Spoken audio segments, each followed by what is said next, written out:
Bonjour à tous. On dit toujours bonjour au début d'une table, même si on s'est déjà rencontrés, mais malgré tout, ravi de retrouver du public en face de nous pour partager ensemble un moment d'échange fort autour du repas gastronomique des Français sur la liste du patrimoine de l'humanité. 15 ans déjà. C'est surtout le 15 ans déjà qui va nous intéresser, au-delà naturellement du repas gastronomique des Français, qui sont 3 éléments terminologiques sur lesquels on va pouvoir aussi creuser notre débat. Qu'est-ce qu'un repas? Qu'est-ce que la gastronomie? Et finalement, quelle est la place des Français au sein de cet intitulé? En 2010, donc, comme nous le rappellera certainement Jean-Robert Pitt, notre président de la mission française du patrimoine et des cultures alimentaires et de la Fondation européenne, il nous expliquera tout le cheminement de cette inscription du repas gastronomique des Français, mais on pourra souligner finalement que ce premier élément inscrit pour la première fois soulignait qu'un rituel culinaire avait mis en évidence que la convivialité entre des individus, que les savoir-faire et leur art de vivre méritait d'être reconnu comme un héritage culturel à part entière pour tout un tas d'individus qui se réunissent tous au sein d'une même communauté multiculturelle. Ces 15 années nous ont donné une lecture évolutive peut-être de ce repas gastronomique des Français. On va s'interroger sur ce qu'il reste de cette épopée d'il y a 15 ans. On va s'interroger sur ce que symbolise aujourd'hui ce repas gastronomique des Français, sur l'influence qu'il a pu apporter au sein de l'Hexagone ou au-delà, et puis sur la transmission, qu'elle soit au sein des écoles parmi les différents jeunes qui nous environnent dans cette pièce, ou les différents enseignants, que ça soit aussi la transmission au sein des médias avec des acteurs qui m'entourent pour en parler. Tout un tas de sujets qui nous amèneront donc à nous interroger ensemble sur l'actualité de ce repas gastronomique des Français, de cet élément patrimonial comme un impact sur notre société, comme un impact sur notre rôle que nous avons en tant qu'éducateurs alimentaires, comme un impact sur le rôle de diplomatie culturelle que peut avoir ce repas gastronomique des Français et de valorisation de nos territoires.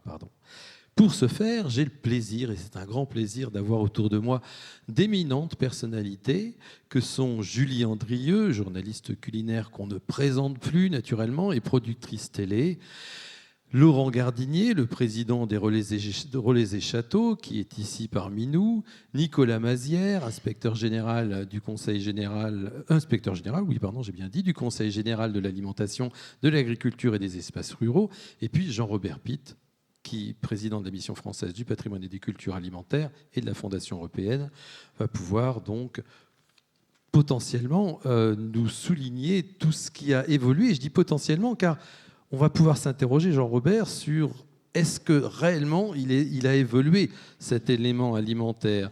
Est-ce que vous avez, vous avez largement activé, Jean-Robert, pour œuvrer à cette inscription et cette valorisation, mais est-ce que cet élément immatériel de l'humanité, en 15 ans, a un bilan sur lequel on pourrait s'esclaffer? Est-ce qu'il y a quelque chose à tirer? Est-ce qu'il y a des défis qui restent encore à relever? Qu'est-ce que vous pouvez nous dire de cette évolution de 15 années? Non, alors d'abord, il faut dire que l'initiative de demander à l'UNESCO de reconnaître le repas gastronomique des Français, le rituel qu'est le repas gastronomique des Français comme un élément du patrimoine mondial immatériel, est née ici. Je ne sais pas si Francis est dans la salle, mais enfin, il est le principal initiateur. C'est lui qui a eu cette idée. Et alors après, il a réuni une équipe autour de lui. Le voilà. On l'applaudit bien fort. Oui, tu l'as bien descendu, tu l'as très bien descendu. Donc, il a réuni une équipe autour de lui, en particulier Pierre Saner et moi-même et tout le conseil d'administration de la mission française du patrimoine et des cultures alimentaires. Nous avons préparé le dossier, nous avons été aidés aussi par un certain nombre de professionnels, dont des cuisiniers. Et hier, nous avons honoré Guy Savoie, qui est sans doute le cuisinier qui a le plus œuvré pour nous aider, y compris auprès de son réseau de connaissances dans la vie politique française, et puis des intellectuels, etc. Donc nous sommes parvenus à nos fins il y a 15 ans avec un certain nombre d'engagements, mais le principal était, je l'ai dit hier, mais je le répète parce que tout le monde n'était pas là à la journée d'hier en hommage à Guy Savoie, le but n'était pas d'affirmer une espèce de supériorité de la France ou un monopole de gastronomique français.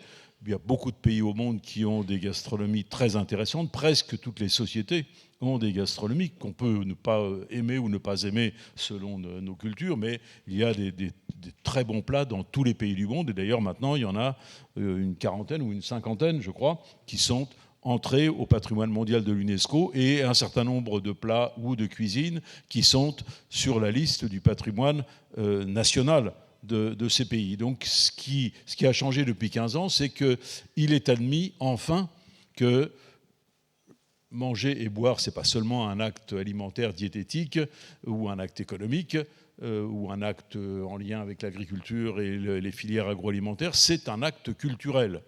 Et Lévi-Strauss l'avait déjà dit avant, mais tout le monde n'a pas lu Lévi-Strauss. Mais le fait qu'un certain nombre de plats nationaux ou de gastronomie nationale ou internationale, comme le couscous ou comme la diète méditerranéenne, sont entrés au patrimoine de l'UNESCO, a fait admettre universellement que la gastronomie fait partie intégrante de la culture, et que c'est, comme j'ai utilisé cette image hier pour rendre hommage à Guy Savoy, parce que s'il est entré à l'Institut de France, c'est parce que le secrétaire perpétuel de l'Académie des Beaux-Arts a beaucoup œuvré en ce sens. C'est un grand compositeur, un grand pianiste, et donc j'ai dit, Laurent Petit-Girard, secrétaire perpétuel, considère qu'un piano, c'est à la fois un meuble sur lequel on cuisine et un Steinway, et que pour lui, il n'y a pas de différence de noblesse entre ces deux types de pianos. Et je crois que c'est important de comprendre que faire de la bonne cuisine, même simple et bon marché, parce que la gastronomie, ce n'est pas forcément luxueux et uniquement élitiste, il y a bien sûr de la haute cuisine, et c'est normal que ça existe, mais qui tire, lorsque un pays est équilibré sur le plan de sa culture, qui tire tout le monde vers le haut. Et c'est pour ça aussi qu'on a œuvré pour faire reconnaître le repas gastronomique des Français à l'UNESCO. C'est pour tirer un peu la sonnette d'alarme en disant à nos compatriotes français, vous avez une réputation internationale incroyable. Je ne sais pas si elle est méritée ou pas, mais extraordinaire. Beaucoup d'étrangers sont persuadés que c'est en France qu'on mange le mieux au monde. Donc cette noblesse oblige, ça se mérite. Ça se mérite, donc reprenez le chemin de vos marchés, reprenez le chemin de vos cuisines, de vos casseroles, reprenez les recettes héritées de votre famille ou qui sont dans les livres écrits par les chefs ou par tous ceux qui s'intéressent à la cuisine. Faites la cuisine vous-même, même très simple, arrêtez, sauf exception quand vous n'avez pas le temps, mais arrêtez d'acheter des plats tout préparés et partagez ces plats, parlez-en. Transmettez à vos enfants, faites manger correctement vos enfants. C'est tout ça que nous avons voulu dire avec ce dossier. Alors ce qui a changé, c'est qu'il y a de plus en plus, et Julie le dira mieux que moi, il y a de plus en plus d'émissions sur les différentes chaînes de télévision publiques ou privées qui tournent autour de l'alimentation, de l'agroalimentaire, de la gastronomie, et c'est tant mieux. Le métier de cuisinier, ça a été dit hier, est enfin devenu un métier noble. Je vous en parle d'expérience, puisque moi je voulais être cuisinier quand j'étais petit et que évidemment on m'en a dissuadé et que j'ai été obligé de faire des études. Donc voilà, aujourd'hui, même dans les familles bourgeoises, ce qui n'était pas le cas de la mienne, mais même dans les familles bourgeoises, un gamin qui a vraiment envie de devenir cuisinier, on va l'aider à aller dans les bonnes maisons, de faire des stages, etc., ou aller dans les bonnes écoles hôtelières, mais c'est plus du tout considéré comme scandaleux et inadmissible. Donc ça a beaucoup changé. En revanche, il y a encore beaucoup d'efforts à faire. Alors, il y a les cités de la gastronomie qui sont ouvertes, on en reparlera, j'imagine, après, mais il y a beaucoup à faire pour que les Français reviennent à leur casserole et à leur cuisine et refassent eux-mêmes la cuisine. Voilà. Julie, justement, en termes de transmission, 15 ans après l'inscription, comment vous percevez-vous justement l'impact sur la cuisine française auprès des médias, auprès du public que vous croisez ? Alors moi je croise, bonjour à tous d'abord, merci de m'avoir proposé de me joindre à vous. Moi je croise peut-être beaucoup plus de cuisiniers du dimanche, de cuisiniers amateurs que de gens des médias, honnêtement, puisque ça fait 13 ans que je sillonne la France dans ses plis et ses replis, que l'on va au contact de ceux qui cuisinent encore. Il en existe heureusement, vous avez raison de dire qu'il faut les encourager à continuer et qu'on valorise ce patrimoine traditionnel de cuisine populaire, avec notamment les carnets de Julie, et puis j'ai fait des livres derrière, donc ça a été quand même vraiment mon sujet. Je dis ça a été parce que maintenant je suis depuis un an à sillonner l'Italie, mais toujours avec le même angle, valoriser cette cuisine qui raconte notre culture, au-delà de la haute gastronomie, qui effectivement effectivement, est une locomotive. Mais c'est ce que je perçois, moi, à travers cette inscription du patrimoine gastronomique des Français, je l'ai bien dit. Repas gastronomique des Français, c'est que pour moi, il y a deux choses. Il y a le repas des Français et il y a le repas gastronomique, qui pour moi sont deux trésors, mais sont un petit peu à différencier. Je suis heureuse de vous entendre dire que le repas gastronomique n'est pas que haute gastronomie, mais je ne sais pas si dans l'esprit des gens, c'est vraiment perçu comme ça. Moi, personnellement, je fais la cuisine 3 fois par jour. J'ai la chance de manger 3 fois par jour et de faire quand même la cuisine, y compris le petit déjeuner, qui est un repas à part entière. Mais je n'ai pas du tout l'impression de manger un repas gastronomique 3 fois par jour, même si je fais la cuisine et que je vais au marché. C'est un repas du quotidien que j'essaye d'améliorer autant que possible. Donc je pense que ce sont, dans l'esprit en tout cas, des gens, 2 sujets. C'est intéressant de savoir en quoi, pour vous, le repas est gastronomique dès qu'il est repas en France. C'est l'idée de Brillat-Savarin et de Berchoux quand ils ont réhabilité le mot gastronomie il y a 200 et quelques années. C'est l'art de bien manger, tout simplement. Donc l'œuf à la coque du petit déjeuner peut être extraordinairement gastronomique. Il faut choisir un Mais bon Jean-Robert, qui est-ce que ça concerne aujourd'hui ? Peu de gens.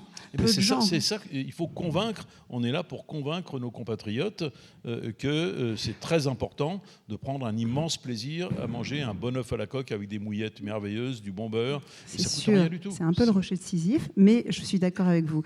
Non, il me semble qu'il y a une chose qui est à valoriser urgemment, c'est le repas des Français, qu'il soit gastronomique ou non. C'est déjà le moment où l'on se retrouve autour d'une table et où c'est une communion laïque et où on discute, c'est une pause numérique, c'est un moment où on échange, un moment de sociabilité qui est essentiel et qui est de plus en plus rare, dont le temps réduit comme peau de chagrin, partout en particulier, mais en France aussi.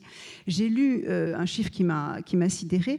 Le temps passé à table, en moyenne des Français, toutes générations confondues, est plus long de près d'1 heure en comparaison de celui que les Anglais passent à table. 2h10. Voilà. Donc déjà, c'est un miracle. C'est pour ça que je dis que c'est un trésor. Gardons-le. On sait tous, moi je reviens, donc j'ai passé presque 1 an en Italie, avec l'amour que je porte pour la cuisine italienne, je crois qu'il est partagé. J'ai quand même vu beaucoup de parents venir avec leurs enfants au restaurant, pourquoi pas, volontiers, mais en collant les enfants devant un téléphone.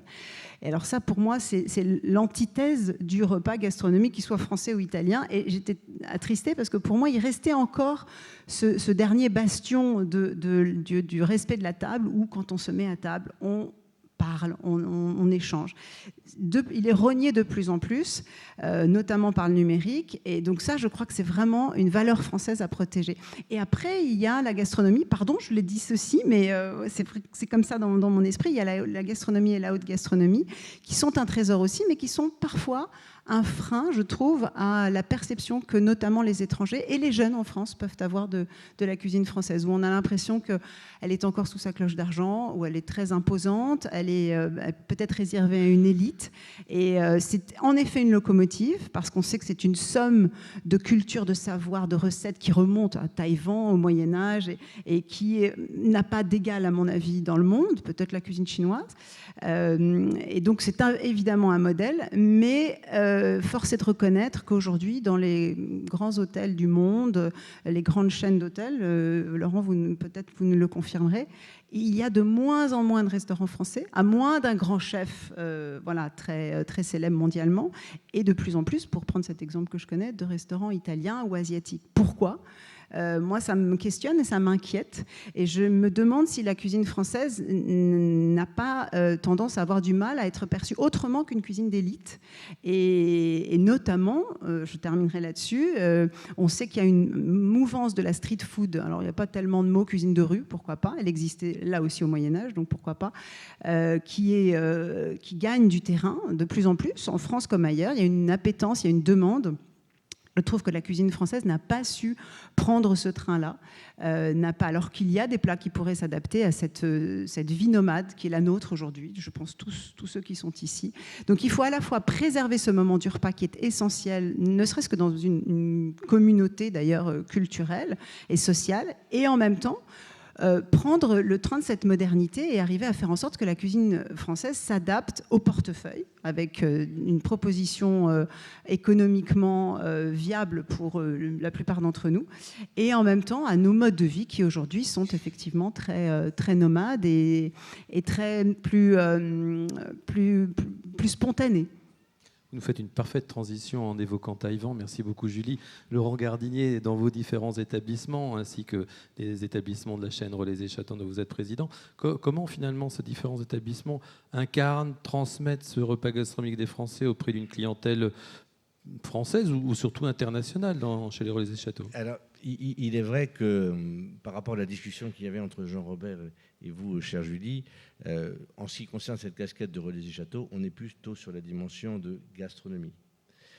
Celle-ci implique une notion de célébration occasionnelle, d'aller dans un restaurant gastronomique pour célébrer tel ou tel événement, et donc à tous les sous-jacents de ce que peut être le repas en termes de convivialité, en termes de rite, et aussi doit impliquer l'ensemble de l'écosystème qui lui est propre, c'est-à-dire les notions de service qui sont fondamentales, puisqu'un repas gastronomique, en général, s'il se fait dans un restaurant, cette notion de service est tout à fait importante. La notion des arts de la table, c'est une notion aussi fondamentale, puisque tout ceci doit être en cohérence, et bien évidemment l'ensemble de l'atmosphère du restaurant. Ensuite, je pense que lorsque des clients vont chez un chef, un grand chef, ce qu'ils cherchent, c'est rencontrer un auteur, c'est-à-dire une cuisine singulière qui est portée par une personnalité, une âme, un talent, et qui doit raconter une histoire. C'est donc un rapport avec la biographie de chacun, et c'est une rencontre. Et ce moment de partage autour de la rencontre d'un grand repas, singulier, occasionnel, apporte la dimension gastronomique.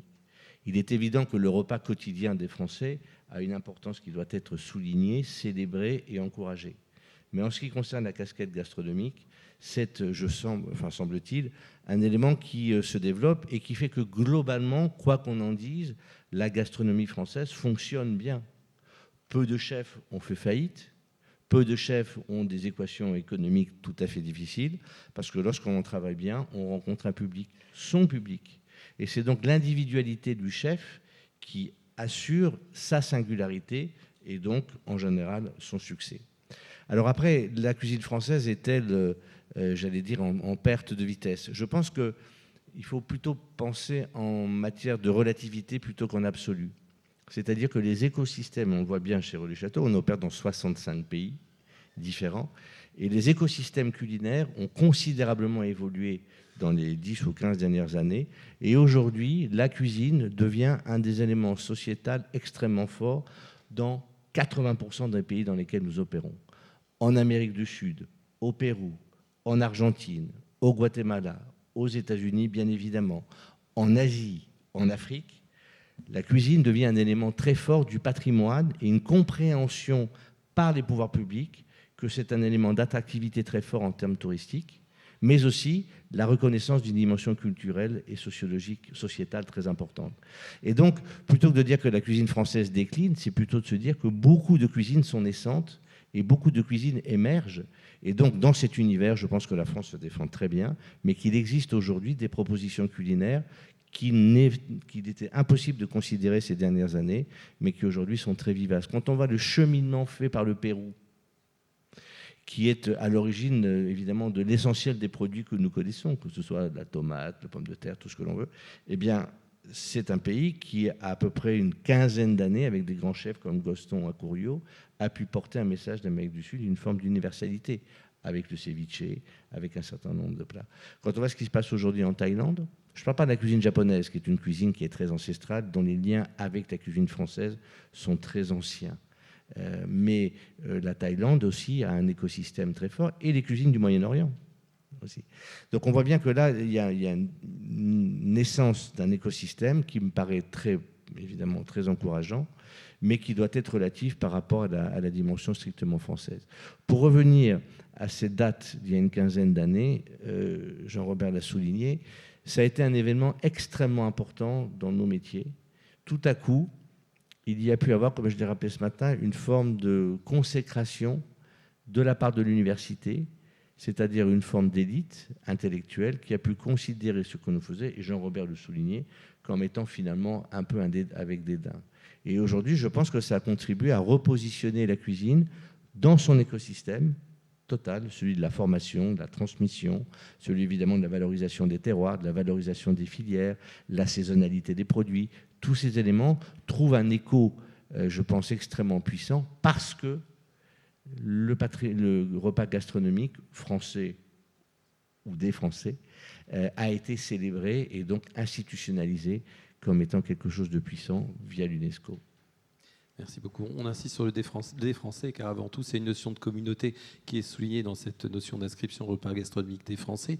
Et Nicolas Mazières, justement, du point de vue de la politique publique et des institutions, depuis 2010, ce repas gastronomique a-t-il amené une évolution dans les démarches des institutions publiques sur le besoin de reconnaître d'une manière ou d'une autre les valeurs de la gastronomie, de la culture culinaire, voire de la culture alimentaire en France ? Merci et bonjour à tous. Je pense que ce qui me vaut votre invitation, c'est que je représente en effet le ministère de l'Alimentation et de l'Agriculture au comité du patrimoine ethnologique et immatériel du ministère de la Culture, dont a parlé Lily Martinet ce matin. Et pourquoi justement le ministère de la Culture a sollicité le ministère de l'Agriculture pour siéger au sein de ce comité, c'est que depuis 2010 et l'inscription donc, du repas gastronomique des Français sur la liste du patrimoine de l'humanité, on a constaté, Jean-Robert en a parlé, une explosion du nombre de dossiers en lien avec les spécialités culinaires ou les spécialités, enfin les productions agricoles, de terroirs, etc.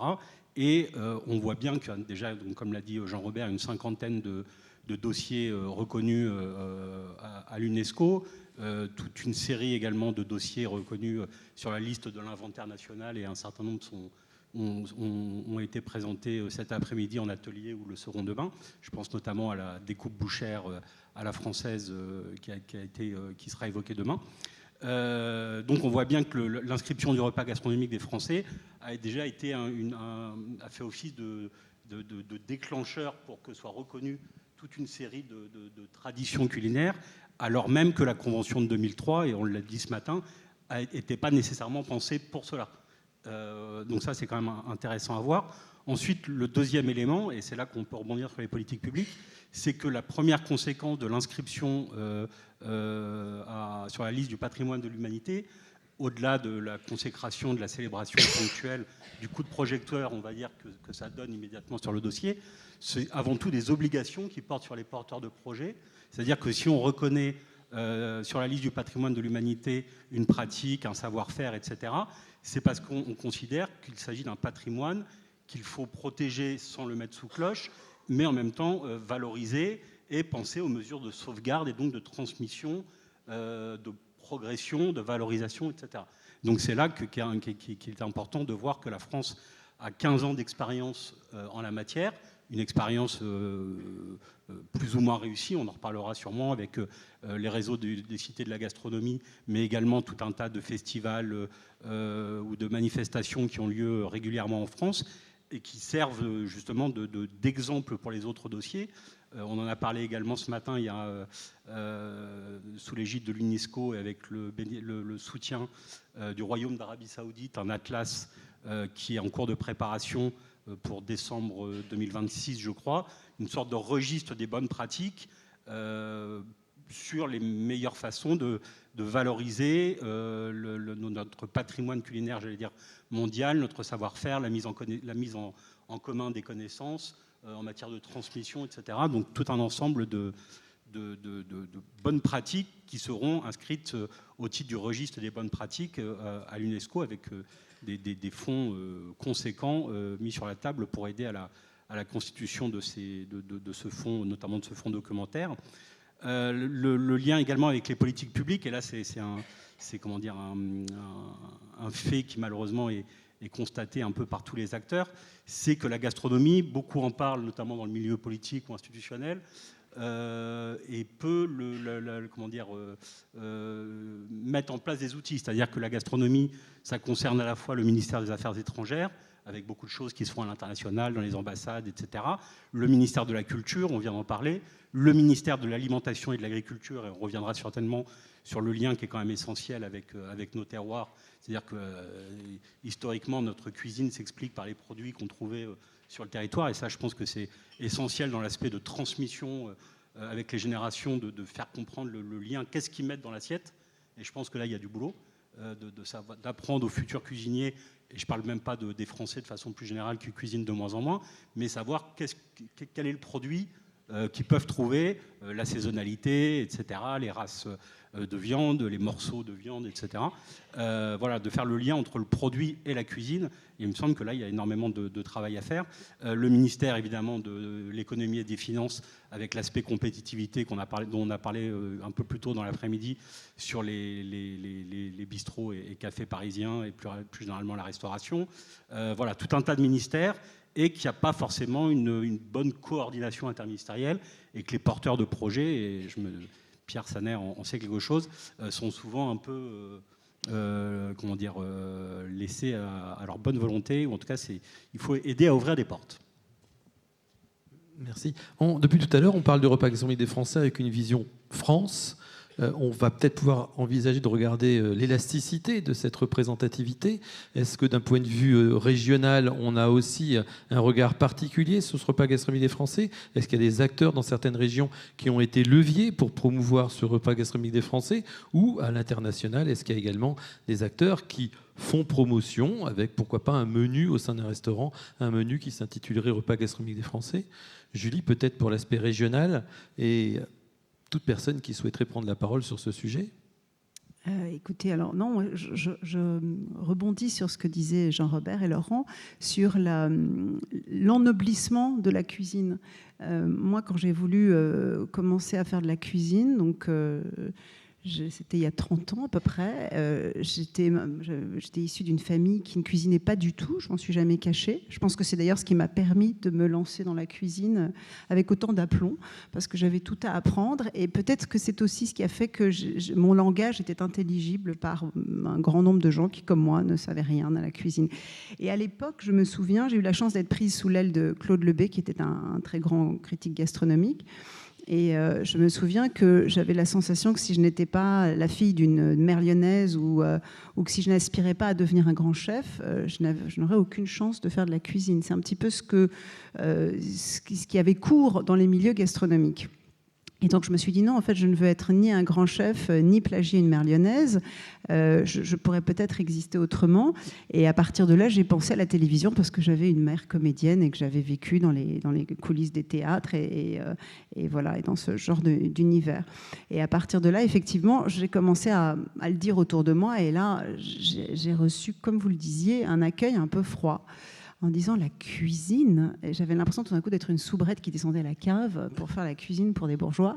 Et même ma mère, qui avait lutté contre son terreau bourgeois toute sa vie, en tant que féministe Amazon, m'a dit non, mais tu ne vas pas faire la cuisine. Parce que pour elle, ça me ramenait à un asservissement vis-à-vis du ménage, vis-à-vis de la société, vis-à-vis de l'homme. Je ne sais pas, toutes des idées contre lesquelles elle avait lutté. Et heureusement qu'il y a eu des féministes qui ont lutté contre ces idées, mais qui n'avaient plus vraiment d'écho dans mon esprit.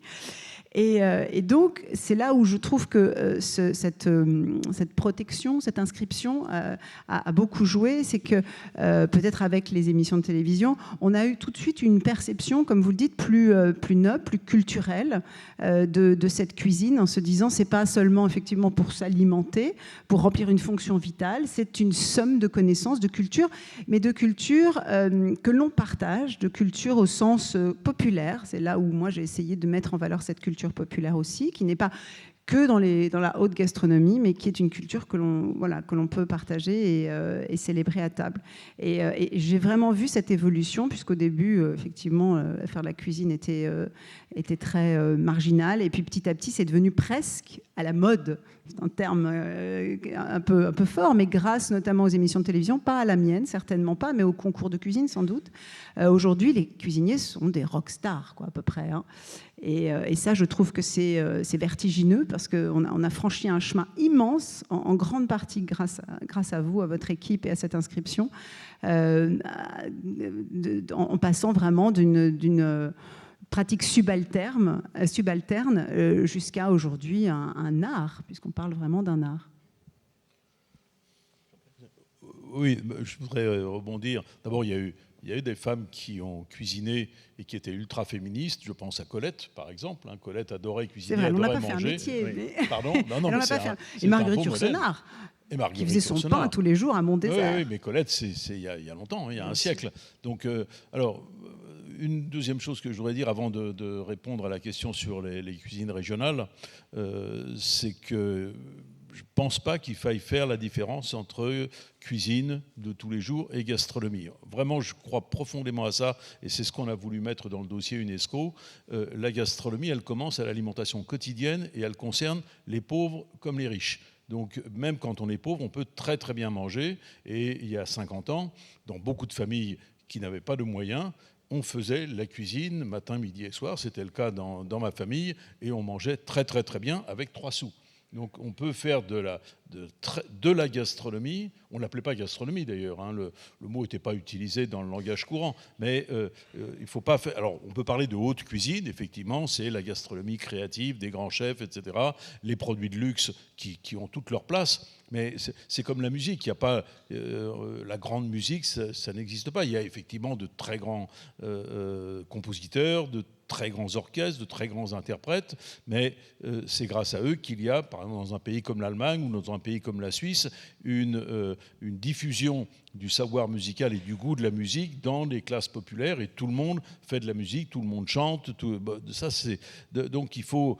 Le mot gastronomie, et c'est ça vraiment qu'ont voulu Brillat-Savarin et Berchoux, c'est l'art de bien manger, tout simplement, et ça doit être quotidien. C'est pour ça que nous avons demandé à l'UNESCO de reconnaître le repas gastronomique des Français. Alors sur les cuisines régionales, il se trouve que la France est un pays qui a une histoire de centralisation politique et culturelle extraordinaire, avec une domination de Paris sur l'ensemble des régions, et que jusqu'à l'entre-deux-guerres, et un très grand journaliste et critique qui s'appelait Kurnonski, on n'a pas beaucoup considéré les cuisines régionales, qui étaient les cuisines populaires et, pour tout dire, un peu vulgaires. Et c'est Kurnonski, avec Austin Kroos et Marcel Rouff, qui a entamé un tour de France, qui a visité des quantités d'auberges partout, qui a mangé chez les gens et qui a remis à l'honneur les plats populaires comme la garbure, comme le cassoulet, comme il a beaucoup fréquenté la Bretagne,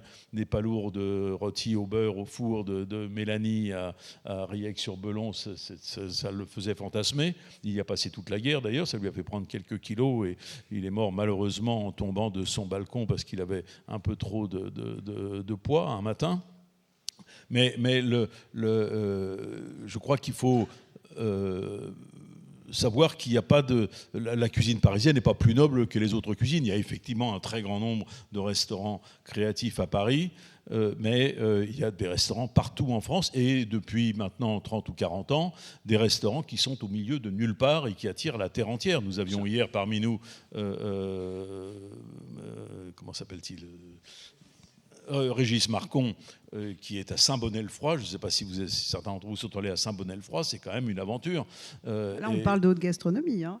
Alors là, oui, c'est là. Oui, mais Régis Marcon n'avait pas une formation de cuisinier. Il était moniteur de ski, et il a commencé à faire la cuisine de sa mère, exactement comme Michel Bras à l'Aïeul. Et puis après, il a appris, il a fait des stages, il est allé dans les grands restaurants, et il a appris la haute cuisine, mais avec une base régionale et une base populaire qui reste très importante. Michel Guérard, qui sort qui est fils de boucher, je crois, il a eu un succès inimaginable en partant d'un garage à Asnières, et puis finalement il a terminé à Eugénie-les-Bains avec des établissements extraordinaires. Donc ne faisons pas de clivage. La haute cuisine se nourrit des cuisines populaires, et elle doit aussi, et c'est ce qui manque sans doute un peu aujourd'hui, elle doit aussi inspirer la cuisine de tous les jours de nos compatriotes. Je rejoins en tout point les propos aussi bien de Julie que de Jean-Robert, notamment sur la non-distinction qualitative entre un repas gastronomique et un repas dit du quotidien. Pour répondre à la question sur l'internationalisation du repas dit gastronomique français, et là, il est vrai que souvent, lorsque des chefs français s'installent à l'étranger, et heureusement, il y en a beaucoup dans quasiment tous les pays du monde, c'est pour faire une cuisine française assez gastronomique. Il existe la baguette de pain, il existe des sandwichs et des croissanteries dans tous les pays du monde. Classé au patrimoine de l'UNESCO. Classé elle-même, d'ailleurs, on a eu l'occasion de le célébrer ensemble. Mais la gastronomie, la vision de la gastronomie française à l'étranger est souvent associée à une très haute gastronomie.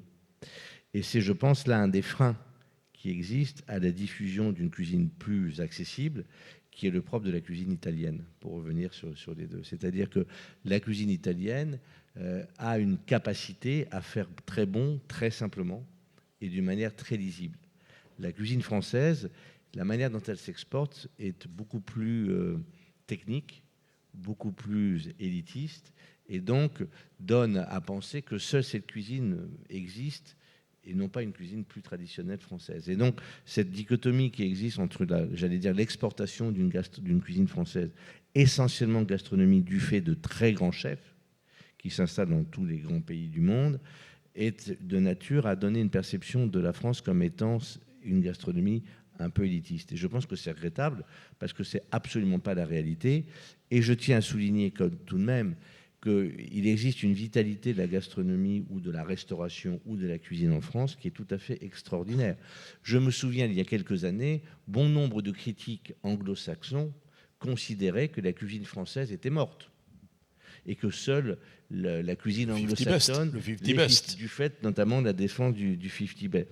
Ce qui est, bon, on va se calmer, mais extraordinairement agaçant, puisqu'il existe énormément de chefs qui s'installent après avoir fait des parcours magnifiques auprès de grands chefs dans des grandes brigades et qui tout à coup décident de s'installer, d'avoir une aventure entrepreneuriale, d'avoir une aventure de cuisinier, de rencontrer leur public et quasiment dans toutes les villes de France, quelle que soit leur taille, aujourd'hui on mange extraordinairement bien.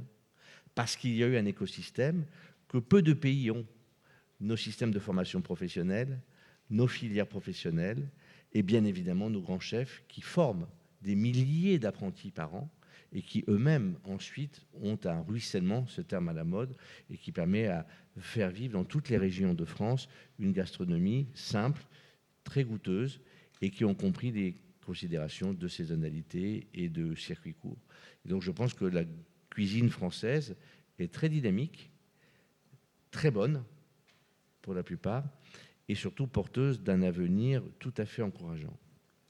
Oui, pour rebondir sur ces propos et ceux de Jean-Robert juste avant, justement, ce qui est intéressant, et là c'est du point de vue du ministère de l'Agriculture, justement, c'est de faire le lien, encore une fois, entre ces spécialités, et notamment ces spécialités régionales, et le produit. Et c'est ce qu'on essaie de faire à travers des masterclass qu'on anime, qu'on organise avec un groupe de travail que j'ai le plaisir d'animer au Conseil général, où justement on essaye d'aller dans des écoles hôtelières avec des spécialistes de plats, de spécialités ou de savoir-faire, pour encore une fois faire le lien avec le produit et le plat qui est en général un plat typique de la cuisine française et notamment régionale. Je pense notamment à l'aligot qui n'existe pas, qui a un lien évident avec les fromages de l'Aïol et donc avec l'élevage. Et donc les gens qui viennent, en l'occurrence les responsables de la coopérative Jeune Montagne viennent expliquer aux gamins, l'aligot c'est assez simple à faire, mais avant tout il y a un savoir-faire, quel fromage et tout ça, ça n'existerait pas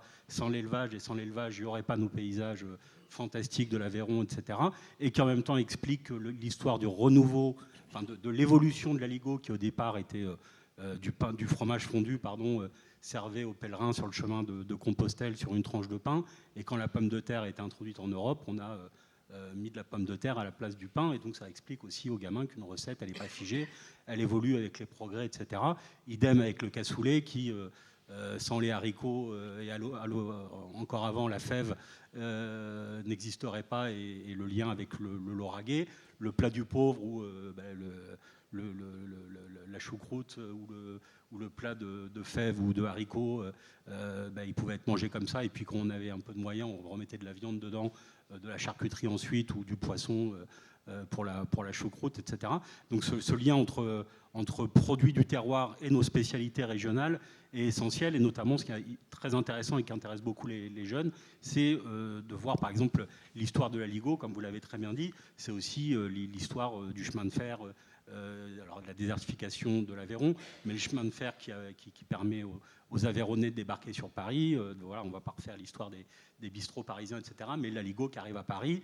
Ensuite, l'histoire des progrès techniques, de la surgélation, etc., qui permet de consommer de l'aligot tout prêt, qui peut être excellent. Voilà, donc tout ça est lié dans une histoire qui est évolutive et extrêmement intéressante. Et juste pour rebondir sur vos propos sur la comparaison avec l'Italie, qui se vend mieux, c'est vrai, dans ses produits à l'international, c'est peut-être parce qu'elle est plus simple, mais également, il faut bien le voir que qu'ils arrivent mieux à se vendre.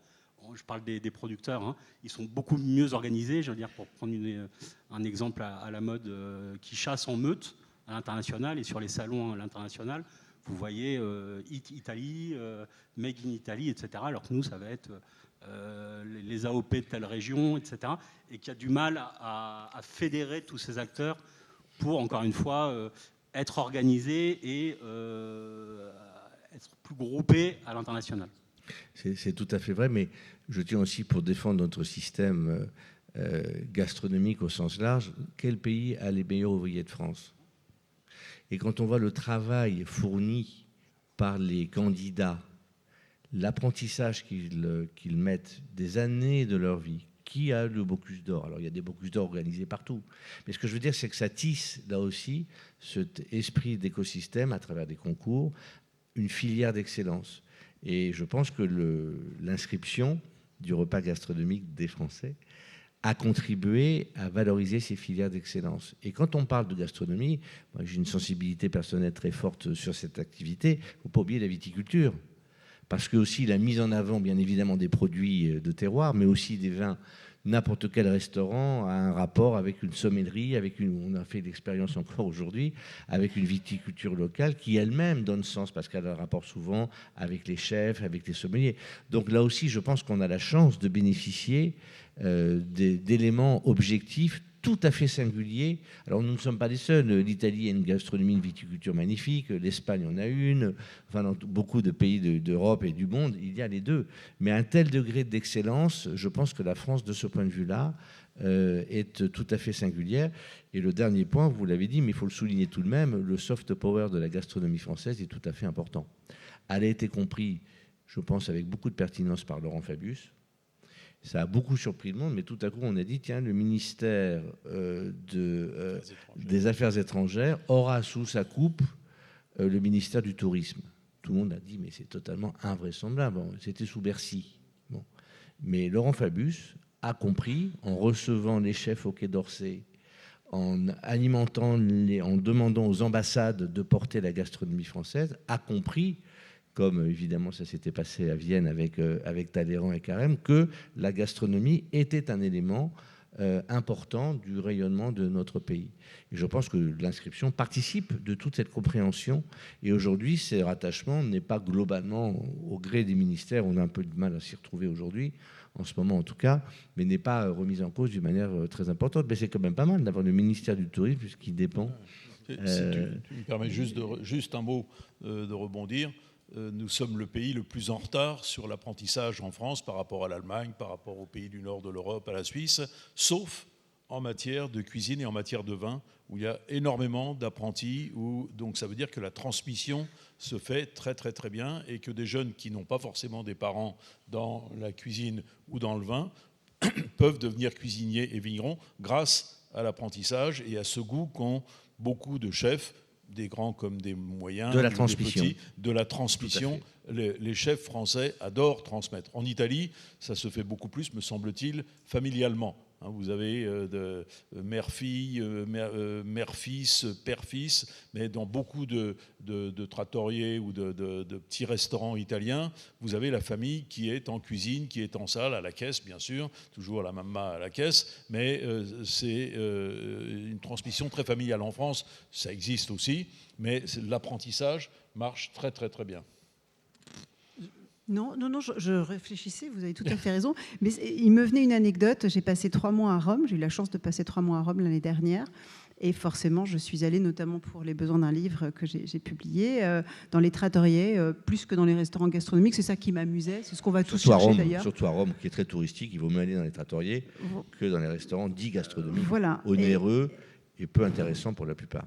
Et donc j'y ai mangé de très bonnes pâtes. Alors c'est vrai que Rome, finalement, s'avère être, je trouve, moi, assez restreint gastronomiquement, parce qu'on tourne autour quand même de peu de plats délicieux, demeurant les fameuses carbonara qui sont finalement assez récentes, les artichauts à la juive, bien sûr, la matriciana, la griccia. Bon, on est toujours un petit peu autour des mêmes classiques, mais si on va à Venise, on va manger les 10 plats vénitiens qui font la gastronomie, qui est beaucoup plus large que ça, mais finalement, on se rend compte qu'on alimente le tourisme de ce qu'il connaît, donc on tourne un peu en boucle. Bon bref, c'était pas ça l'anecdote. C'est que, ayant mangé de temps en temps de délicieuses carbonara, je trouvais vraiment nettement meilleures que d'autres. Je demandais... C'est un plat Alors, américain. paraît-il que ce sont les GIs qui ont donné cette impulsion. Il y a pas mal de versions, on parle des charbonniers aussi, mais bon. Et quoi qu'il en soit, c'est un plat récent. Et donc, je demandais à rencontrer le chef. Et ça m'est arrivé plusieurs fois. Et à chaque fois, le chef était pakistanais.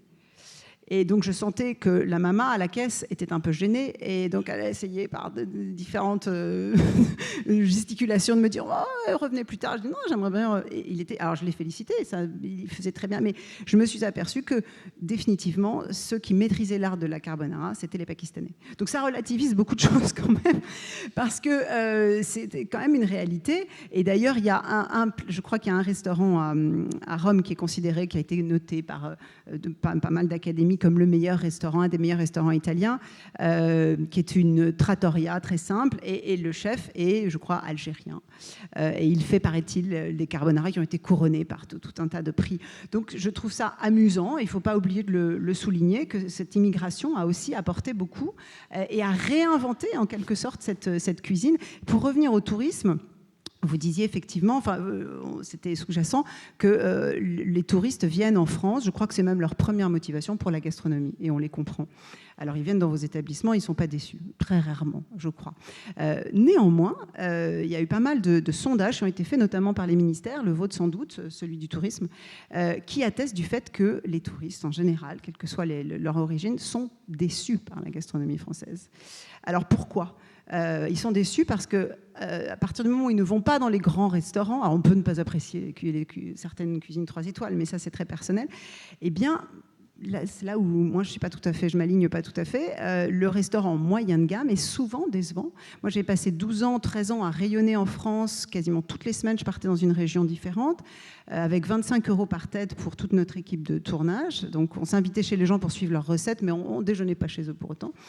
On n'a pas très bien mangé, très honnêtement. Alors, nous, on avait la nécessité de prendre notre repas à un endroit parce qu'on ne pouvait pas s'accorder le temps d'aller faire 10 ou 20 km pour aller dans un endroit soi-disant plus réputé gastronomiquement. Pour autant, c'était assez décevant. Donc ça, c'est un point à réfléchir. Certes, nous avons tout un circuit de formation et il n'est pas à remettre en cause, mais je pense que les charges expliquent aussi beaucoup et expliquent le fait que souvent les restaurateurs font des économies sur la qualité.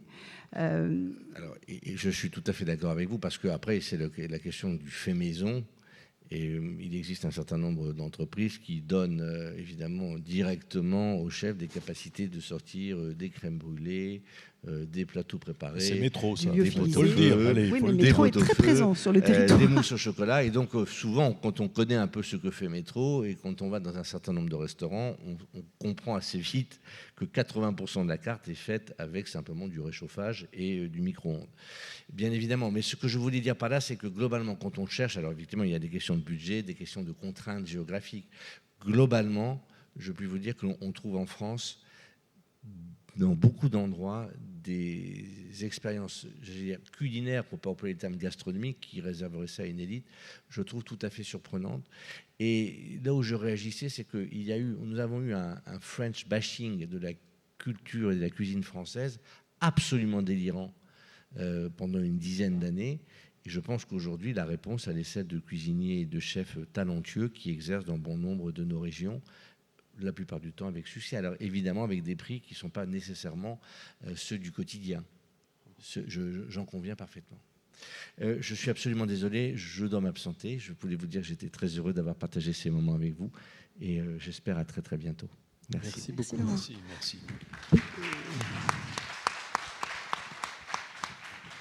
J'aimerais nous reconcentrer sur la notion de 15 années qui sont passées. Qu'est-ce qui s'est passé finalement dans notre société en 15 années ? Julie vient de nous évoquer la multiculturalité de certaines cuisines ou arrière-cuisines. Est-ce qu'en 15 ans, finalement, ce repas gastronomique des Français n'a pas non plus évolué en tant que tel, avec de nouveaux enjeux de société, tels que tout ce qui est responsabilité sociale et environnementale, avec une multiculturalité de nouvelles cultures qui sont venues s'associer aux acteurs produisant ce repas gastronomique des Français ? Est-ce que la fiche déposé à l'UNESCO pour ce repas gastronomique des Français mériterait d'être réécrit, tout du moins amendé, peut-être au bout de 15 ans, 20 ans, 25 ans, je ne sais, Jean-Robert. Non, je pense que ce qui a changé, il y a des choses qui ont changé en bien depuis 15 ans, et on parle beaucoup plus, ce que j'ai dit tout à l'heure, la cuisine est à la mode, mais malheureusement, au quotidien, il n'y a pas que les petits bistrots, ce que disait Julie, où on mange médiocrement, il y a malheureusement une grave baisse du niveau de l'alimentation quotidienne à la maison. C'est-à-dire qu'on fait les courses une fois par semaine, on a beaucoup de choses déjà toutes préparées, voire du surgelé. Regardez les publicités dont on est inondé tous les jours à la télévision pour faire le régime. On vous livre pour le mois à 3,90 € par jour, c'est ça, je crois.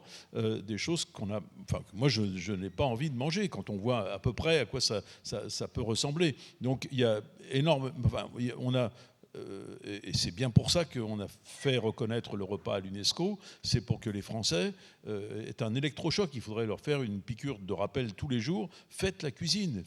Si vous ne la faites pas matin, midi et soir, au moins une fois par jour. Et partagez, surtout si vous avez des enfants, ou même simplement un conjoint, partagez un repas et parlez de ce que vous mangez. Restez 1 heure à table. Ça fait 2 heures par jour, c'est très bien.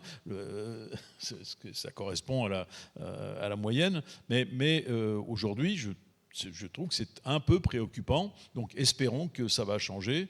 Pour ça, il faut des gens comme Julie qui, à la télévision, parle avec des sanglots dans la voix des bons plats qu'elle a mangés, etc. Ou l'émission de mon ancien étudiant Pierre Raffard sur Arte, qui a lieu tous les soirs à 7h moins le quart, qui est formidable, où il montre un plat, ça s'appelle Cuisine du monde, ou chose comme ça, je ne sais plus quel est le titre, où il montre un plat préparé dans le monde, mais on filme l'achat des produits, la personne qui le prépare, c'est parfois dans une famille ou dans un bistrot, mais on voit les yeux des gens qui montrent comment ils cuisinent brillent. Et pourtant, c'est des plats extrêmement simples et souvent très bon marché. Mais c'est ça qui est très important. Et le fait qu'on ait fait classer au patrimoine de l'UNESCO le couscous, y compris mauritanien, et Dieu sait s'il est rustique en Mauritanie, ou le plof ouzbek, qui est un plat fait avec de la graisse de mouton, le mouton à queue grasse, c'est absolument merveilleux, c'est hautement calorique, mais c'est absolument merveilleux. C'est un plat ultra populaire, qui coûte 3 sous quand on va dans les restaurants de plof en Ouzbékistan, ou que les gens préparent chez eux, mais qui est merveilleux. Dans ces pays, on continue à cuisiner à la maison. En Chine, c'est un peu comme chez nous, les gens disent on n'a plus le temps de cuisiner. Moi, la première fois que je suis allé en Chine, il y a 40 ans ou 35 ans, j'avais posé beaucoup de questions et les gens disaient chez nous on ne peut, même les gens travaillaient beaucoup et n'avaient pas beaucoup d'argent, il n'est pas question le soir qu'on ne fasse pas la cuisine nous-mêmes à la maison, et c'est 4 plats minimum. Un repas chinois, s'il n'y a pas 4 plats, c'est pas un vrai repas cuisiné à la maison. Et voilà, mais c'est en train de disparaître parce que en Chine, vous avez des supermarchés où vous achetez déjà tout prêt. Alors, on vous met... Jean-Robert, 4 plats. Soyons concrets. Je suis d'accord avec vous. J'aimerais bien défendre ça aussi, mais 4 plats tous les soirs cuisinés à la maison, ça veut dire que la femme ne travaille pas. Il n'y a pas d'autre solution. Mais non, mais la cuisine chinoise, c'est sauter au wok, tout ça. Ah oui, ouais, non, c'est pas si simple. Non. Il y a des plats très tout est préparé complexes. à l'avance. Non, mais je veux dire par là aussi que il faut reconnaître que les femmes se sont émancipées et on s'en réjouit, et que ça a eu évidemment une incidence sur notre capacité à cuisiner. Et vous disiez, engageons les gens à cuisiner, et je suis tout à fait d'accord avec vous. Aller au marché aussi, d'ailleurs, c'est important, je crois, de savoir ce qu'on achète, de pouvoir converser avec le commerçant, le producteur, dans le meilleur des cas. Mais il est vrai que si on entend souvent dire, et c'est vrai, que l'alimentation coûte cher. Néanmoins, quand on regarde le budget des ménages, comme on disait autrefois, des familles allouées à l'alimentation, il a considérablement réduit. C'est-à-dire qu'on est passé dans les années 50 à 50 ou 60%, à aujourd'hui moins de 20%. Je crois qu'on n'est même pas à 15%. Les armoires sont bourrées de vêtements. Voilà, de vêtements, de numérique, de voyage. Moi, je suis la première à voyager, je ne vais pas critiquer. Mais il faut peut-être aussi recentrer les priorités et se dire que finalement, ce que l'on met dans notre corps est peut-être la priorité des priorités, d'autant plus que ça induit un lien familial essentiel et qui, c'est vrai, se distend de plus en plus. Peut-être juste pour revenir à votre question sur l'actualisation de la fiche, mais c'est vraiment une réflexion. Je crois que dans l'année prochaine, il faudra rendre compte un peu à l'ONU de ce qui a été fait justement dans la valorisation, le plan de sauvegarde, etc. Et justement, étant donné la multiplication des dossiers qui ont fleuri autour de l'alimentation ou de l'agriculture en France, que ce soit enfin bon, la baguette pour l'UNESCO, mais également les savoir-faire liés à la découpe bouchère en France ou j'ai plus en tête, mais la cueillette de tel ou tel produit, les olives, etc. Enfin, tout un tas les confréries œnogastronomiques, etc. Enfin voilà, tout je veux dire, sous l'effet de l'inscription il y a 15 ans du repas gastronomique, il y a tout un tas de spécialités culinaires ou de savoir-faire agricole, etc., qui ont été inscrits au moins à l'inventaire national, ou l'art de faire du cognac, ou des choses comme ça. Et je me disais qu'il y avait peut-être un intérêt pour les porteurs de projets à se rapprocher pour essayer de monter des événements communs qui se font sûrement par ailleurs, mais voilà, de montrer que justement on arrive à associer les différents savoir-faire autour de le bateau amiral, j'allais dire, qui est le repas gastronomique des Français. Et enfin, pour rebondir sur votre discussion qui me paraît essentielle, c'est aujourd'hui quelle est la réalité de la vie des Français. C'est un pouvoir d'achat extrêmement contraint, avec des dépenses de logement qui pèsent beaucoup sur les ménages. Et le Français, enfin, comme beaucoup d'Européens, est dans une contradiction majeure, me semble-t-il, entre on se réveille le matin, on est des citoyens sensibles à l'écologie, au bien-être animal, au bio, respectueux de l'environnement, etc., à vouloir du circuit court, etc. Et puis on se retrouve au supermarché ou dans la rue pour manger le midi, et le Français va aller vers le moins cher parce que tout simplement il a pas les moyens. Et alors il y a beaucoup de choses qui ont été faites, mais de Nutri-Score ou autres. Mais je pense qu'il y a vraiment cette contradiction, où le Français il doit avant tout faire avec son pouvoir d'achat. Sûr, mais il a été prouvé qu'il était moins cher de cuisiner avec des produits frais que des produits transformés. Je suis entièrement d'accord. Encore faut-il avoir le temps, bien sûr, mais aussi les connaissances. Moi, je suis bien placée pour le savoir, puisque je n'avais pas de connaissances culinaires. Quand on ne sait pas cuisiner, moi, j'ai accompagné Thierry Marx, notamment au Resto du Cœur, parce que j'ai fait tout un documentaire sur son parcours. Et Thierry me disait, au début, on arrivait avec des produits frais, puis on se rendait compte que les gens ne savent pas les cuisiner. Donc, ça ne servait à rien. C'est-à-dire que ça pourrissait dans le frigo. Et donc, finalement, on leur donne des boîtes. Et donc on essaye de leur apprendre à améliorer le quotidien de ces boîtes de conserve, mais ça en dit long. Donc c'est vrai que c'est une culture, vous l'avez dit, on la défend, mais encore faut-il avoir à un moment la possibilité de l'acquérir. Ça c'est un sujet essentiel que l'éducation à l'alimentation. Il faut en parler à l'école, absolument.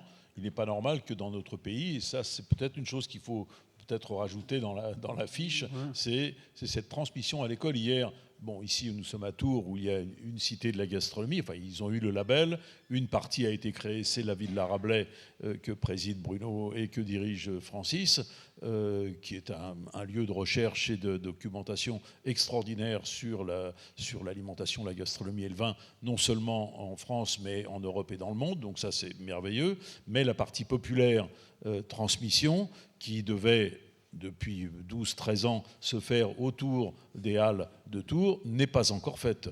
Donc, pourtant, il y a des Tourangeaux, j'imagine, dans la salle. Vous savez à quel point il y a des commerçants merveilleux dans les halles de Tours, dans un bâtiment qui est le plus moche qui existe en France, mais avec des produits et des commerces absolument exceptionnels, sauf que à la différence de ce qu'on trouve à Florence, au marché San Lorenzo ou à Budapest, vous ne pouvez pas consommer sur place les produits que vous pouvez acheter. Tandis que si vous avez un lieu de consommation, de restauration lié à la boutique, comme ça existe ça existe en Asie beaucoup, en Corée, il y a plein de marchés comme ça où on a les poissons tout vivants et on les mange, on dit tiens je voudrais celui-là, et 10 minutes après on l'a servi à sa table juste au-dessus.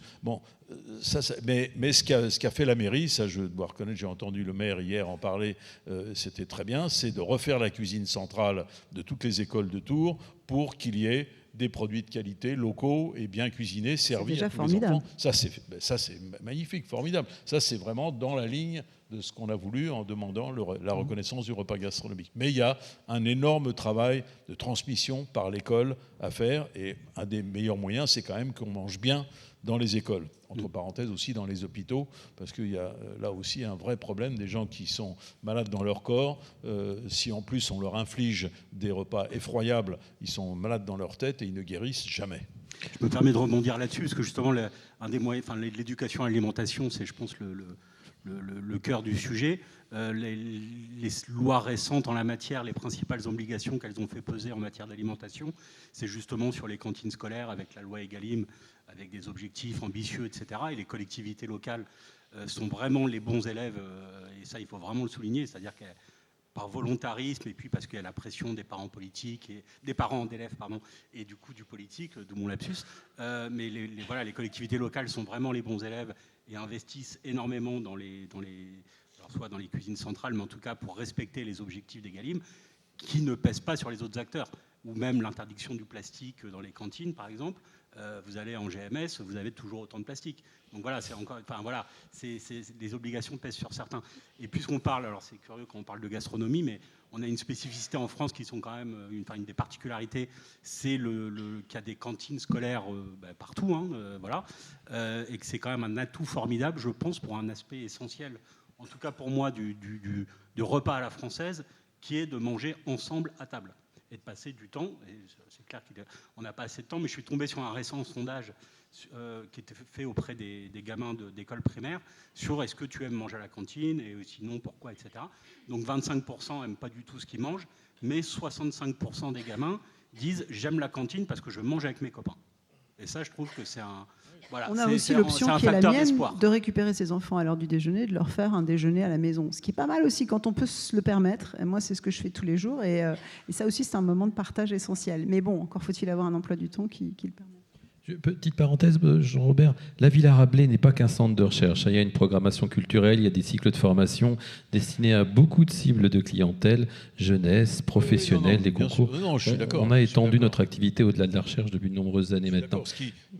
Pour moi, dans le concept et le cahier des charges que nous avions établi à la mission du patrimoine et des cultures alimentaires pour donner le label Cité de la gastronomie, il y avait une partie recherche intellectuelle, transmission au plus grand nombre, et là, clairement, ça manque encore. À Lyon, tout a fermé, donc il n'y a plus rien à Lyon. La Cité de la gastronomie est complètement sous le boisseau.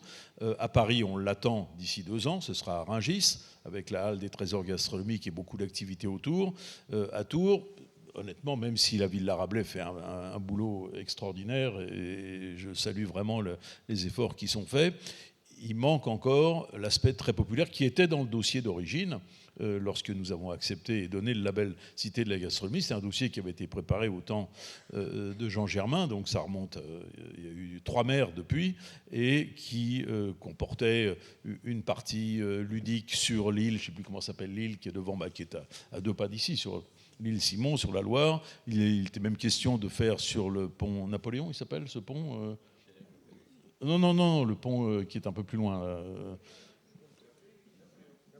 Napoléon, le pont Napoléon, de faire une véritable, comme le Ponte Vecchio à Florence, avec des boutiques le long du pont, des boutiques gastronomiques, donc, et puis la rénovation complète des halles de Tours. Ça va venir, je ne désespère pas, ça fait jamais que 12 ans. Dans le cahier des charges, il y avait aussi une émission de télé de type Thalassa de l'alimentation. Est-ce que finalement, aujourd'hui, c'est Julie qui incarne ce projet ? Julie, c'est la déesse de la gastronomie. Sirène.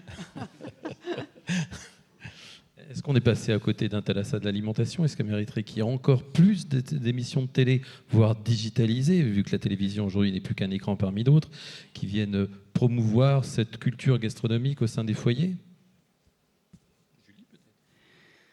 Écoutez, je fais de mon mieux en tout cas. Je vais au turbin. Et bon, c'est vrai que moi, les carnets de Julie qui étaient donc sur France 3 se sont arrêtés, se sont étiolés, parce que je n'ai pas eu trop de nouvelles de France Télé. Puis finalement, j'ai compris à demi-mot que ça se terminait. Donc j'ai repris mon bâton de pèlerin et effectivement, j'ai misé sur le numérique et je suis allée chercher des fonds chez des assureurs, pourquoi pas, qui avaient envie de valoriser le patrimoine italien. Et donc moi, j'ai fait toute une série d'émissions en Italie pour présenter l'Italie à travers un voyage principalement gastronomique, mais pas que. Mais c'était une façon justement d'intégrer la gastronomie, la cuisine, l'alimentation au sein d'un mode de vie général et de montrer que parfois on s'arrête parce qu'on a envie d'une gourmandise et que c'est intéressant de savoir comment c'est produit, par qui et où. Et en même temps, juste à côté, on va pousser la porte d'une librairie ou on va aller dans un espace vert. Tout ça, je pense, est intégré dans un mode de vie, un art de vivre qui est à la française et qui peut être à l'italienne. Ils sont très proches d'ailleurs. Et donc c'est ce que j'ai essayé de transmettre en me disant, après tout, comme vous le disiez, les écrans aujourd'hui se multiplient, pourquoi ne pas? Alors je ne suis pas une grande consommatrice de réseaux sociaux, très honnêtement, mais j'ai été étonnée de voir à quel point ça touchait tous les publics. Et puis maintenant, j'ai été sollicitée par une chaîne de télé, je reviens un peu en arrière, et qui m'a dit, on voudrait la même chose en télé. Pourquoi pas? Donc là, c'est toujours l'Italie, mais on est en train de préparer toute une série d'émissions sur l'histoire des restaurants. Donc voilà, on revient en France et il y a beaucoup à dire, parce que finalement, à travers l'histoire de nos restaurants, on raconte la grande histoire. Ce qu'il faudrait peut-être remettre au goût du jour, il faut rénover bien sûr le style et le modèle, mais c'était l'émission de Raymond Oliver, il y a 70 ans, qui s'appelait... comment Raymond Oliver, oui. Raymond Oliver avec Jacqueline Cora, je crois. C'est pas Jacqueline Cora. Je sais plus comment elle s'appelle. Bon, peu importe. En tout cas, Raymond Oliver, c'est la télévision en noir et blanc, et Raymond Oliver, ça montrait comment on prépare un poulet rôti. C'était un grand chef 3 étoiles au Grand Véfour à Paris, mais il faisait des recettes simples et c'était très très très regardé. Alors à l'époque, les femmes travaillaient moins, c'était dans l'après-midi, je crois, mais on peut sûrement imaginer quelque chose de totalement modernisé, mais à partir de cette idée qu'un chef, et s'il est réputé, évidemment, ça attire l'attention, mais apprend à cuisiner des plats simples. Oui, il y a eu pas mal de programmes comme ça, mais et puis il y en a beaucoup sur Internet. Je crois qu'aujourd'hui les gens vont essentiellement chercher les recettes sur le net ou sur les réseaux sociaux, et on trouve beaucoup de choses d'ailleurs. Feu Cuisine TV, qui a été une époque aussi qui valorisait beaucoup toutes ces choses. On va peut-être laisser la parole au public, compte tenu qu'on a d'éminentes personnes sur cette scène. Des mains se lèvent déjà, s'il vous plaît. 1, 2, 3. Un micro qui arrive. Voilà. La dame en blanc. Là. Alors, ça marche. oui, alors, Mais si. Non, vous avez éteint. Parlez fort. Mais non, elle a éteint. non, il est allumé. Oui, alors je voulais déjà vous remercier pour votre interview, votre partage qui est fort intéressant. Donc, je vais rebondir sur une chose qui me semble essentielle aussi à rappeler et que, pour moi, qui n'a pas été suffisamment abordée. Les recettes, on en trouve où on en veut, en voiture, en voilà. On en trouve, je trouve, aussi bien à petit prix qu'à grand prix. Donc, je trouve que ça a été très développé. Ce qu'on, je trouve, néglige... Après, j'ai fait des recherches parce que je suis passionnée par la cuisine et par la diététique et par tout l'univers de la gastronomie, que ce soit la grande gastronomie ou la petite gastronomie. Donc, ce que je voulais dire avant tout, c'est qu'il est essentiel de se rappeler comment fonctionne un citoyen lambda. Pour moi, le citoyen... c'est important de lui rappeler des modes en fait de comment on s'alimente. Et je pense que cette partie-là, c'est avant tout essentiel, c'est-à-dire avant d'aller, comment on consomme. Avant d'aller au supermarché, on regarde ce qu'on a dans les frigidaires. Qu'est-ce qu'on a en inventaire en boîte de conserve. On va faire en fonction après de l'élaboration d'un repas. Donc, avant d'aller faire les courses. Et puis après, on va acheter en fonction de ce qu'on a à la maison. Donc je trouve que c'est tout un processus à repenser, à intégrer, et que je trouve qu'il n'est pas assez mis en avant et qui éviterait aussi le gaspillage alimentaire. Parce que le gaspillage alimentaire, il y a beaucoup de denrées qui, comme Julie Henrieux, elle l'a dit, finissent malheureusement, selon Thierry Marx, on donnait les produits frais aux personnes et finalement périssaient dans le frigidaire parce que les personnes, on leur donne le denrée alimentaire, mais quoi faire avec? Donc rééduquer en fait de la zone Absolument. du début à la terminaison d'un plat. Comment aussi, quoi faire avec les restes alimentaires. Je trouve super important de rééduquer toute la chaîne du début à la fin et pas que se focaliser sur les recettes. Vous avez raison. C'est vrai que l'intelligence artificielle et le numérique nous aident parce que j'entends beaucoup de gens autour de moi. Bon, moi, il se trouve que comme je cuisine intensément, j'en ai moins besoin. Mais il paraît qu'en tapant ce que vous avez dans votre frigo, dans votre placard, etc., on peut vous dire, en assemblant ces produits-là, vous pouvez réaliser telle recette avec une recette libellée et facile à suivre. Donc, je trouve ça intéressant. Et vous avez tout à fait raison. Mais on pourrait faire pareil pour les vêtements. D'ailleurs, avant d'aller acheter des vêtements, on pourrait regarder un peu ce qu'on a dans notre placard en se disant, finalement, est-ce que j'en ai vraiment besoin ? Mais la dimension supplémentaire, c'est le côté périssable de l'alimentation. Donc, c'est une très bonne remarque. Oui, juste pour compléter, vous avez entièrement raison, et c'est le sujet de l'éducation à l'alimentation. Et effectivement, il y a des applications maintenant qui peuvent proposer des recettes. Mais puisque vous citiez Thierry Marx, je crois qu'il a aussi déclaré, malheureusement, on a fabriqué des consommateurs et non des mangeurs. Et je crois que c'est aussi le problème.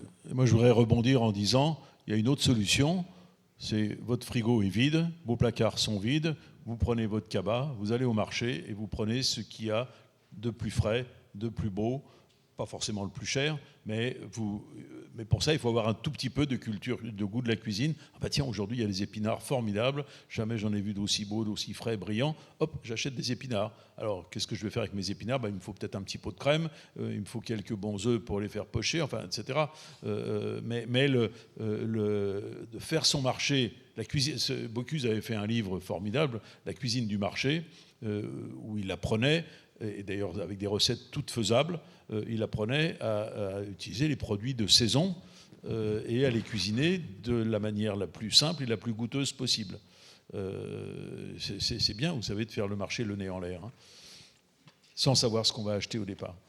Madame, une question brève Oui, pour qu'on puisse comprendre la question. Oui, vous disiez tout à l'heure que l'éducation à l'alimentation, elle passait par la composition du repas, et notamment dans les collectivités, et particulièrement les cantines, mais aussi au-delà. Et moi, je voulais savoir comment on pourrait encourager justement les enfants, depuis assez petits, parce que ça existe déjà, mais l'encourager de façon plus générale dans les écoles, à leur apprendre la pratique de la cuisine. Parce que c'est très bien d'apprendre à bien manger, mais apprendre à pratiquer la cuisine, sachant qu'en plus, la cuisine, c'est extrêmement transversal dans les apprentissages, parce que ça met en œuvre, on va dire, absolument tout, les maths, les sciences, l'histoire, le français, etc., etc. Donc, comment on pourrait envisager ça ? Comme en Angleterre, où des cours de cuisine sont instaurés au sein des collèges, entre guillemets. Dans le temps, quand j'étais jeune, j'avais l'EMT, où on apprenait à faire des gâteaux, de la cuisine. Oui, aujourd'hui, on découpe du bois. Il y a des laboratoires de chimie dans les lycées. Il faut des cuisines d'apprentissage, bien entendu, comme il y en a dans les écoles hôtelières, mais pour des choses simples. Et surtout, pour revenir sur ce que disait Julie, c'était les femmes qui cuisinaient auparavant et ça apparaissait comme une sorte d'esclavage. Il faut évidemment apprendre aux garçons à cuisiner. Et on voit quand même, alors moi j'habite Paris et c'est vrai qu'il y a un certain nombre de jeunes hommes bobos qui adorent faire la cuisine et leur femme est bien contente le week-end de ne pas faire la cuisine et ils se précipitent au marché le samedi matin et ils font les 3 repas du week-end. Mais c'est pas aussi généralisé que ça. J'espère qu'il n'y a pas que les hommes bobos qui font la cuisine quand même. Je suis pas sûr. Je suis pas sûr que dans le 9-3, il y a énormément d'hommes qui font la cuisine. Pas que le 9-3 et les bobos non plus en France. Non, ça me permet juste d'ajouter justement, effectivement, encore une fois, on est sur le sujet de l'éducation à l'alimentation. Et évidemment, l'éducation nationale doit prendre son rôle, mais si elle fait déjà beaucoup de choses avec les moyens qu'elle a. Mais après, si on apprend des choses à l'école, mais qu'à la maison, quand on rentre, il n'y a jamais de cuisine parce qu'on se contente de mettre un plat tout préparé au micro-ondes ou autre, on ne va pas avancer. Moi, c'est ce que j'ai vécu toute mon enfance. Donc j'en suis sortie vivante. Mais c'est vrai que moi, j'ai pris le contre-pied de ça, ce qui n'est pas toujours le cas, je reconnais. Et ce n'est pas comme ça que je transmets à mes enfants. Alors, à titre personnel, il se trouve que les maîtresses me sollicitent parce qu'elles connaissent mon métier, mais on peut tous le faire. Moi, tous les ans, j'ai 2 enfants. Tous les ans, dans la classe de chaque enfant, maintenant, mon fils est en 4e, ça commence à être un peu plus difficile, mais je me propose pour faire une recette avec des thématiques très différentes. Alors, c'est pas compliqué en termes de recettes, parce qu'il faut des choses assez simples. Ce qui est compliqué, c'est qu'il n'y a pas de... Nous, on a malheureusement pas de cuisine centrale, donc il n'y a pas de four. Donc effectivement, on fait du cru, on trouve toujours, mais on peut tous le faire. On a tous une spécialité, et à la limite se proposer vis-à-vis des professeurs, des maîtresses. Bon, c'est plus facile dans le primaire en disant si vous avez envie, moi je viens transmettre cette recette familiale. Et puis il y a toujours une histoire derrière, et c'est un moment de partage avec les enfants. Voilà, moi je le fais systématiquement et j'ai plaisir à le faire. C'est une petite logistique, mais c'est un moment inoubliable. Et c'est vrai qu'en l'absence de programmes, de référentiels de formation vraiment construits, normés autour du sujet alimentaire dans les écoles, quel que soit le niveau de formation, les professeurs des écoles se retrouvent à transmettre avec une sincérité, une émotion très personnelle, mais du coup avec des prérequis qui sont très personnels aussi, sans normes visuelles. Et puis en absence, que vous venez de le dire, d'outils pour pouvoir transmettre le savoir-faire culinaire. Et les problèmes d'autorisation, d'hygiène, etc. Qui sont... Mais on a des espaces qui pourraient, quand on voit que dans les établissements de formation de type collège, il y a la restauration collective qui est à côté, où sur le papier, les acteurs, les responsables de ces restaurations collectives font partie de l'équipe pédagogique, mais quand en pratique, en réalité, on ne leur demande pas leur avis sur la construction des programmes de formation, on pourrait construire avec eux des passerelles de formation autour du prof de maths qui réfléchit sur une notion mathématique et qui collabore avec l'acteur de restauration collective pour mesurer le grammage ou je ne sais. Et petit à petit, on pourrait orchestrer une formation indirecte de ce sujet alimentaire. Une question, madame, au loin. Très rapide. Le repas gastronomique des Français, ça a 15 ans. Pourquoi pas, je lance un petit pavé dans la mare, le repas sur le pouce des Français ou le repas populaire des Français qui mettrait en avant la pérennité des produits. C'est dans le dossier. Encore une fois, le mot gastronomie. Je vous coupe. La gastronomie peut être effectivement une définition qui peut être vue comme quelque chose d'esthétique, et voire parfois excluant. Et c'est pour ça que je parle Mais non. Regardez le dossier UNESCO. Vous tapez repas gastronomique des Français, vous allez tomber sur le dossier UNESCO et vous avez un film de 9 minutes qui est sur le site, qui est un film qu'on a bricolé avec les amis, et ce sont des amis à nous qui jouent les acteurs, et ce sont 3 familles ou 4 familles qui préparent des repas avec des invités ou des repas de famille, mais où on transmet les recettes aux enfants. Et c'est extrêmement simple, avec des produits pas chers du tout. On voit l'achat chez le boucher, l'achat des légumes au marché. C'est sur le pouce, c'est très populaire. Vous ne parlez pas de la même chose, je crois. Hein. Ouais, vous avez dit sur le pouce, c'est-à-dire que... Mais alors, je crois que votre sur le pouce n'est pas son sur le pouce. C'est peut-être intéressant que vous nous disiez qu'est-ce que c'est que le repas sur le pouce, selon vous. Alors, on n'entend pas, là. On n'entend pas. Je me suis intéressée à la street food dans le monde entier. La France n'est pas un pays très fort en street food, mais pourrait l'être. Est-ce qu'on pourrait développer cet axe-là, parce qu'on en a les moyens, on a les produits, on a la capacité, et comme Julie vous l'avait dit, les mœurs changent, et c'est aussi quelque chose, non pas à imposer, mais à prendre en compte d'une bonne manière, c'est-à-dire ne pas laisser ça à la junk food et à la fast food. Voilà, simplement. Oui, derrière street food, vente à emporter, c'est ça. C'est comme ça qu'on vous signifiait street food. Manger dans la rue, mais effectivement, mais oui, absolument. Mais autrefois, je crois que si on remonte au XVIIIe siècle, 2/3 des repas étaient pris dans la rue parce que personne n'avait de cuisine. Donc en fait, la street food, elle est très ancienne en France. Hein. En Europe, ça a beaucoup disparu, mais quand on va en Asie, même dans des pays développés, on va à Taïwan, on va encore en Chine populaire, en Corée, il y a énormément de street food, de petites cahutes, de gens qui cuisinent par terre, et c'est absolument délicieux. On continue là à transmettre des vraies recettes magnifiques. C'est vrai le marché de nuit de Taipei, il y en a une dizaine dans la ville de Taipei. Ce sont des endroits merveilleux où pour 3 sous, vous mangez des choses... Alors, qu'est-ce que vous proposez comme cuisine ? Moi, ça m'intéresse parce que j'en ai pas trouvé beaucoup. Il y a beaucoup d'enseignes françaises ou initiées par des Français de street food qui font un carton. Aux tacos et autres, mais ce ne sont jamais des produits français ou des recettes françaises. Donc c'est un peu désespérant. Ce sont des burgers, toutes sortes de choses, sauf des produits français. C'est vrai qu'il faudrait prendre exemple sur d'autres pays. Par exemple, dans le Pays Basque, on a les taloa, qui sont des espèces de galettes qui sont excellentes, mais on n'a pas effectivement tellement d'offres. La galette saucisse, c'est dans le pays rennais, pas tellement ailleurs. Ça se développe. Mais je pense, par exemple, de regarder du côté de la Turquie, qui fait, où ils ont cette tradition de bar à soupe, où ils ont plein de soupes différentes, et pour le coup, qui sont mangées dans la rue.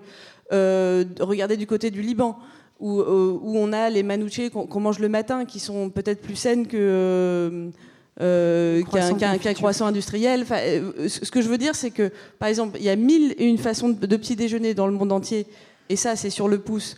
Et je pense qu'en France, on a les produits pour ça, et qu'on n'a juste pas l'art et la manière, parce qu'on n'a pas l'habitude, puisque nous, on est très attachés à manger assis, etc. Et que ça pourrait être une manière simplement de réfléchir autrement sur cette gastronomie. On va passer à quelqu'un d'autre. C'est vrai. Alors après, on n'a pas la même météo non plus que la Turquie et le Liban, hein. C'est peut-être aussi... Parce qu'en Italie aussi, on trouve beaucoup de street food, mais plus en Italie du Sud que en Italie du Nord. Mais vous avez raison, c'est vraiment à réfléchir pour l'avenir. Au demeurant, l'ouvrage de Marcel est très très bien sur cette cuisine de rue et permet de voyager. Vous l'avez dit, c'est aussi une question de géographie, de météo, de climat. Et il est quand même plus facile la cuisine de rue en France.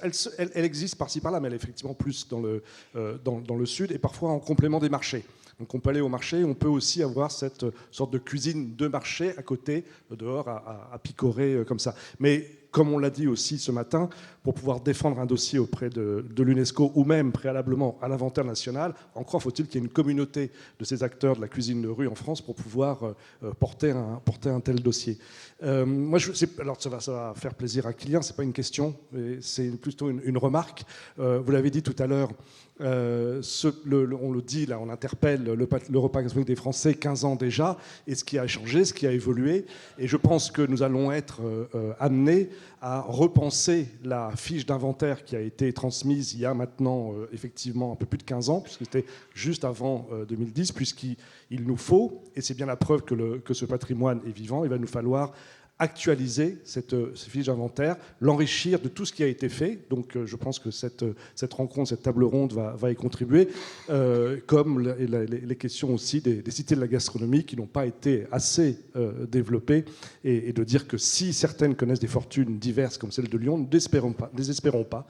Je pense que Lyon se doit de faire revivre sa cité de la gastronomie. C'est quand même une ville importante. Et quant à l'expérience de Dijon, elle est quand même emblématique. Et tu as dit, Jean-Robert, c'est celle qui est probablement au plus près du cahier des charges que nous avions développé, qui accueillait formation, également offre commerciale, et puis découverte grand public avec un centre d'interprétation du patrimoine et aussi des expositions. Donc voilà, donc c'est surtout un appel à l'ensemble.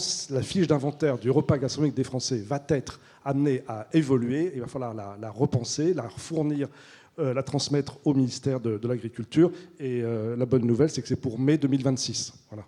Merci beaucoup. Pierre Saner, donc directeur de la mission française du patrimoine, des cultures alimentaires et responsable de la valorisation du repas gastronomique des Français et qui accompagne également les cités de la gastronomie. Une question ?